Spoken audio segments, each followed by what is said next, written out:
Welcome to this week's edition of New York Now. I'm Dan Clark. We have talked about bail reform on this show many, many times. It was about 2 years ago now that the state's new laws on cash bail took effect. They largely dropped the option of cash bail for most lower level and nonviolent charges, and since then the issue has become political. Opponents of the law, mostly Republicans, but some Democrats, have blamed it for New York's rise in crime during the pandemic. There's no evidence to support that claim, but there's also no research to refute it. So now, it's expected to again be a top issue in Albany next year. Governor Kathy Hochul said this week that she'd consider changes to the law if the legislature is open to the idea. And the context of that is important. Later in the week, she said she'd work on the crime issue with incoming New York City Mayor Eric Adams, who's already said he wants changes to the new bail laws. But I'll tell you, my friends, New York City has faced crime before. We've overcome it. And the fact that this was not a long slump into crime, it's a short spike downward, which means we can pop up quickly. And working with the city of New York, the new mayor, this is how we're going to get it done. And for this issue, politics could be key. Let's get into that and more with Zach Williams from City and State and Marina Villeneuve from the AP. Thank you both for being here. Great to be here. Thank you. So this is the issue that will not go away, bail reform. And for good reason. I mean, we have the spike in crime statewide and particularly in New York City. And I think everybody wants to blame something for that spike in crime. And I think the natural solution for a lot of people is bail reform because it's the only thing that has really changed at the legal level, at the state level, statute-wise. I'm interested how that's going to play out politically. And I want to go to you first, Zach. So Democrats in the legislature it's a slow thing, but there seems to be a wedge between them, between the more left and the moderate ones. And I'm wondering if this issue particularly is going to widen that wedge. What do you think is going to happen next year? Well, I think we're going to see something very similar to what we saw before the pandemic. In early 2020, right when these new laws on cash bail, discovery, speedy trials were getting implemented, we saw a huge backlash, even before we really saw the consequences of them, both from Republicans and also very anxious moderate lawmakers in swing districts, particularly in the New York City suburbs on Long Island. Now, flash forward past everything happening with the pandemic, here we are in 2021, that DA race in Nassau County with State Senator Todd Kaminsky, a huge advocate of kind of rolling back some of those initial reforms, was just defeated so definitively by the Republican candidate who just ran a campaign solely focused on bail reform. And that's just really brought back all those same concerns from early 2020 that the Democrats have gone too far left in Albany with one-party rule, and now the Republicans are trying to score political points on that ahead of the all-important midterm elections on that issue. I think what we're going to see is, once again, moderate Democrats in the state Senate and in the Assembly banding together, pushing for some type of changes. Governor Hochul has already said that she's willing to at least talk about it. And of course, whenever you have the governor and moderate lawmakers ganging up together on one issue or another, you got to take a look at where Assembly Speaker Carl Heastie is. He has been kind of the most solid of the big three in Albany on holding the line on bail reform. But last time he wasn't able to hold it all the way. He accepted some changes, but we'll just have to see if it happens again that way. In a lot of ways, this is Speaker Hastie's legacy. He said when he assumed the speakership that he wanted criminal justice reform to be his top issue. He wanted that to be his footprint in history in New York State.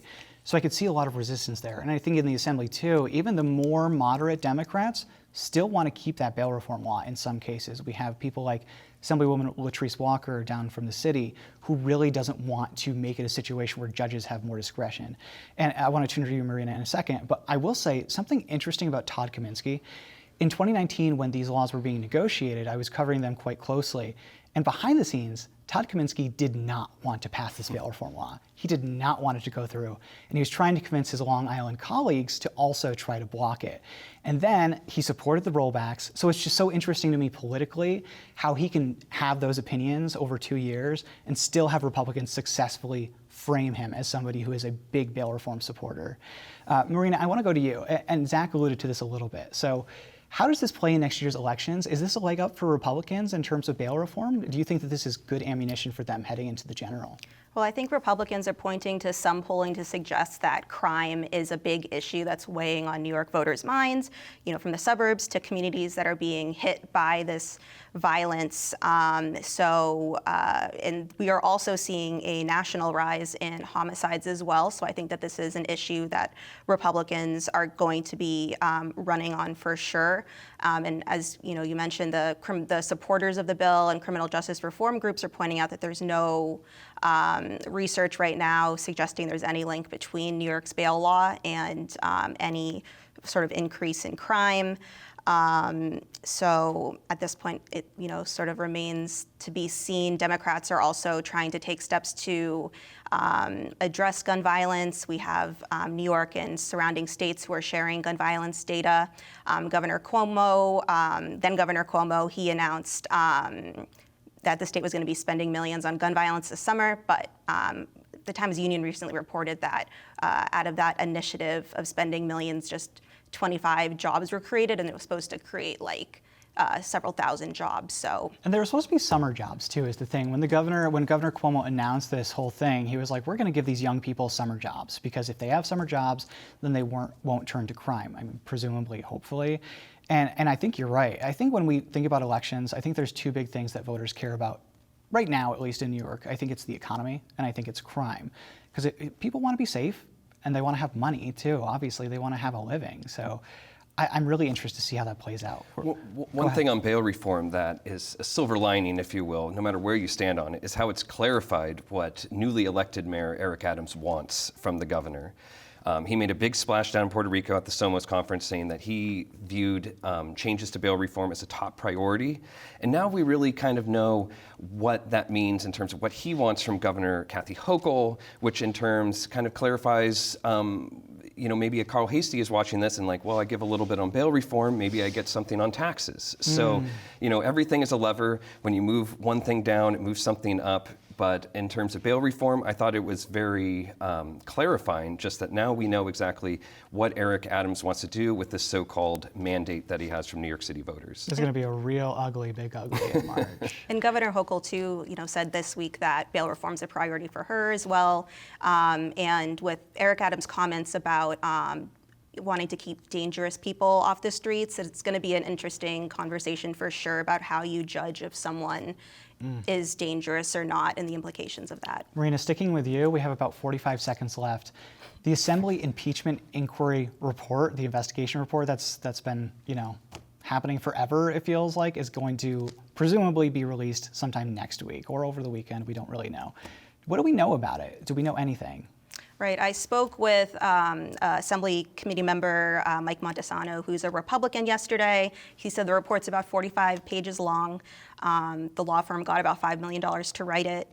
He says that it finds that Cuomo created a hostile work environment. It finds that the allegations made by the female state trooper and Brittany Commisso, the former executive assistant of Cuomo, found that those allegations were credible, and found that Cuomo did use state resources and staff for his book deal in violation of state law. And the public should expect to see it in early next week. Whether it's going to result in any fines or penalties to Cuomo remains to be seen. Yeah, that's the big question. I guess we'll see. Marina Villanueva from the AP, Zach Williams from City and State. Thank you both. Thank you. Thank you.